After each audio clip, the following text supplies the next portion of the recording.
तपाईँ हामी को यो देशका नागरिक हौँ। नागरिक बनिसकेपछि यो राज्य ठुलो, तपाईँ हाम्रो व्यवसाय ठुलो होइन।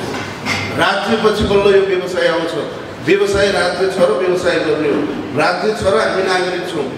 राज्यले लिएको नीति नियम हामीले नमान्ने, तपाईँ हामी जस्तै व्यवसायले गल्ती गरेका कारण, केही मिडियाहरूले गल्ती गरेका कारण आज हामी गोयमेलमा छिर्नु बाध्य छौँ।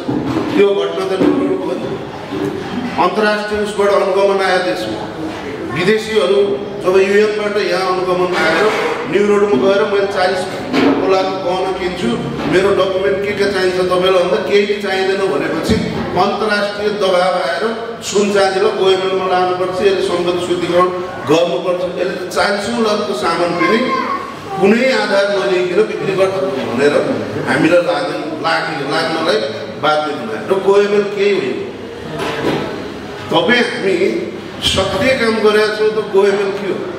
10 लाखको तपाईँ हामी बिक्री गर्छौँ भने हाम्रो राज्यले खोज्छ त्यो को मान्छे प्रहरी यही हुनुहुन्छ हाम्रो निरीक्षक राजन थापा छ, उहाँको काम खोज्नु। तपाईँ हाम्रो खोज्ने काम होइन।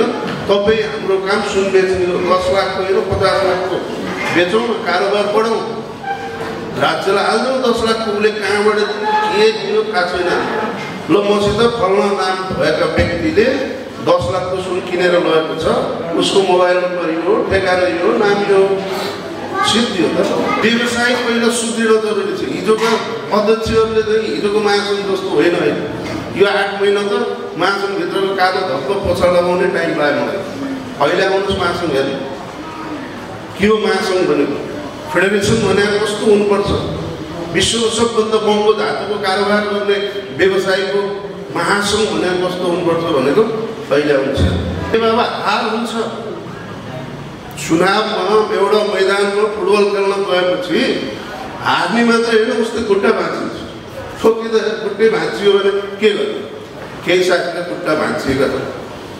वैशाखी टेकेर पनि महासङ्घ कमजोर बनाउँछौ कि भन्ने शङ्का नदिनुहोस्। 3 वर्षपछि फेरि महासङ्घको चुनाव हुन्छ। 3 वर्ष छैन, साढे 2 वर्ष छ। 2.5 वर्षमा यो टिम जो आए पनि यहाँहरूलाई स्वागत गरेर चुनाव लड्न तयारी छ। आत्तिने किन